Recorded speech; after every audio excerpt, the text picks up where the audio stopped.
Hi everyone, Patak here. Today's video will be a book review on Jade Shards by Fonali. Now this video will be a short one because this collection of short stories is a short book. It's only about 100 pages long and this video might not even do well. But I feel like I have to do this because the Greenbone Saga series is truly special to me. And yeah, Jade Shards is an incredibly well-written farewell titles for fans of the Greenbone Saga. Reading Jade Shards felt bittersweet to me. How could it not be?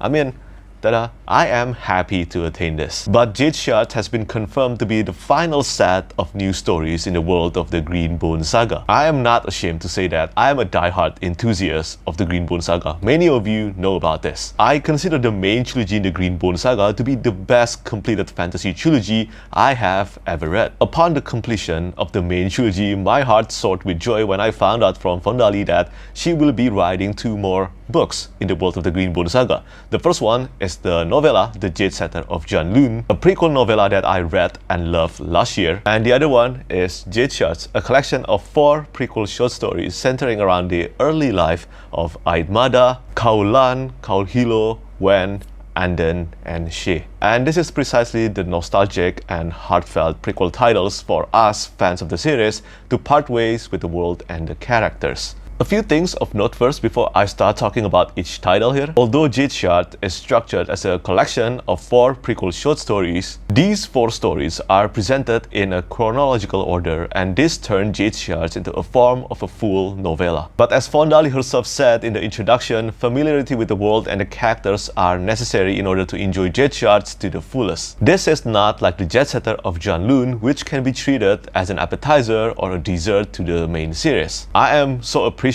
of Fonali for saying this. This shows care for readers' enjoyment. Many fantasy authors I know, every time they write a prequel or a sequel series, seem to always mention their newest book can be read or treated as a standalone or a best starting point just to drive up the sales for their books, even when the main characters are still the same. And I am not a fan of this practice. Connection with the characters and the world means a lot to readers, especially when we are going to read a sequel series. So if you have not read the main series in the Greenbone Saga yet, I implore you to read them first before reading Jade Shards. Or at least read Jade City first. You will do yourself a huge favor. Now let's proceed to my brief thoughts on each short story. The first short story, The Witch and Her Friend, takes place 25 years before the events of Jade City. The blurb may lead you to think this is a story with a high focus on Ait Mada, and you are not mistaken.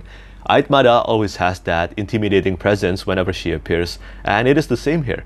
But this is not the full scope of the story. The Witch and Her Friend is a snapshot of events and friendship between Aun Ure and Ait Mada, specifically in 3 timeframes, when Ait Mada was 13 years old, 19 years old, and finally 24 years old. However, the story itself is not told from the perspective of Ait Mada, but instead it is told from the point of view of Aun Ure.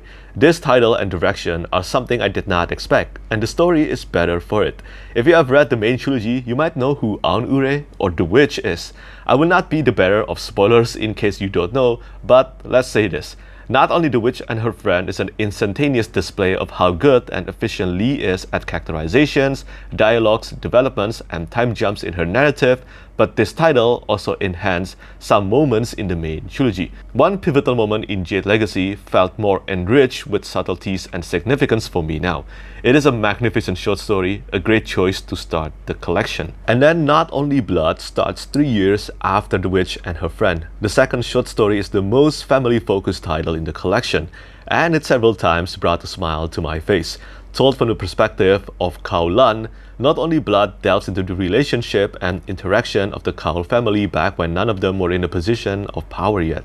Yes, you will see 23 years old Lan, 15 years old Hilo, 14 years old She, 6 years old Anden, and more in this title.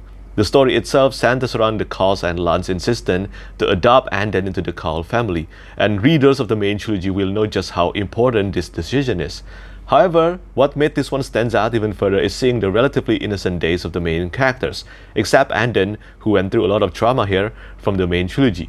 As the title says, not only blood determines what forms a family. Lan made that clear here, and to me, it felt like a reunion seeing all my favorite characters in the series again.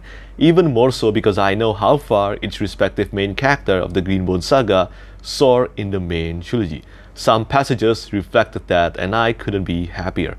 Not Only Blood is definitely one of my 2 favorite short stories in the collection, or ever. And then we have Better Than Jade. Since Jade Shards was announced way before I even knew the title of the short story, Better Than Jade was already destined to become one of my favorite short stories in the collection. Aside from how superbly written, everything comes down to a simple point.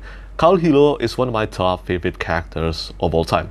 Honestly, reading Hilo going on grocery shopping would have been enough to earn a 5-star rating from me. I am that biased and attached to this character, and to have a romantic, sweet, and even spicy story about Hilo and Wen, to go back to the days of their early courtships, from their first dates to their first sex scene, I absolutely loved it.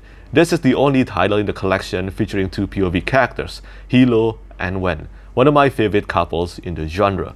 Those who have read the main trilogy will understand this.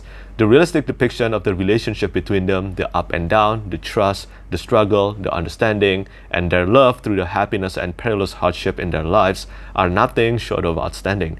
It felt wonderful to go back to the days of their innocence when lives were still simpler. Not even 5 pages of detailed sex scenes, which usually bores me, in this title could diminish my enjoyment of being back with Hilo and Wen again.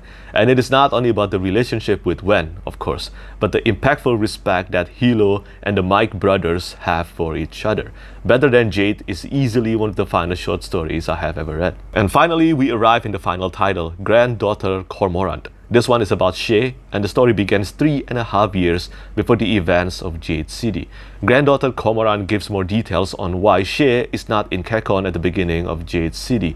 Unlike the previous 3 titles in the collection that were written in 2021, Granddaughter Cormorant is a title written and available exclusively to Jade Shards. Tense and meaningful dialogues with impact aren't the only skill sets often wielded by Fondali. Terrific action scene is one of them, and Granddaughter Cormorant is the only title in the collection to exhibit that specific skill of Lee as a storyteller.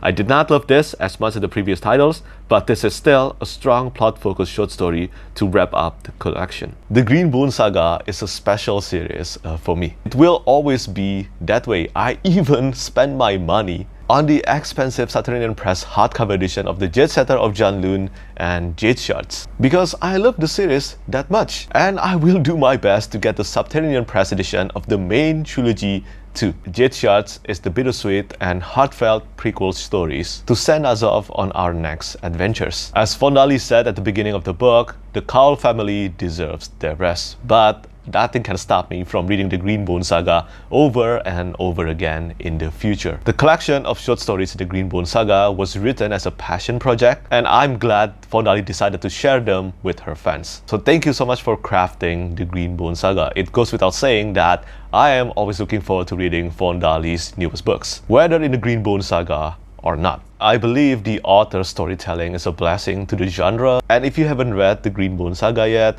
do yourself a huge favor and read the Kaul family's tale. And if you are a fan of the series already, well, you owe it to yourself to experience the early days of the main characters in Jade Shards. So that's the end of my review for Jade Shards by Fondali. It's sad to say goodbye to the world and the characters of the Green Bone Saga, but as I said, I can always reread these stories anytime I want. So do let me know if you're watching this, whether you are a fan of the Green Bone Saga series or not, and have you read Jade Shards yet? And for those of you who asked me about this, although I don't think it's possible anymore to actually get the hardcover edition, this one from Subterranean Press, but the ebook is available now on Amazon and I think many other retailers. So you can still definitely read the short stories inside this collection at a much cheaper price compared to the limited edition hardcovers, and I implore you to do that. So yeah, I think that's pretty much it for me today. Do let me know your thoughts on this book if you have read it, and if not, do you plan to read Jade Shards someday? As always, thank you so much for watching, and thank you for your support. Bye bye. Lastly, I want to say thank you so much once again to all my patrons who keep on supporting me.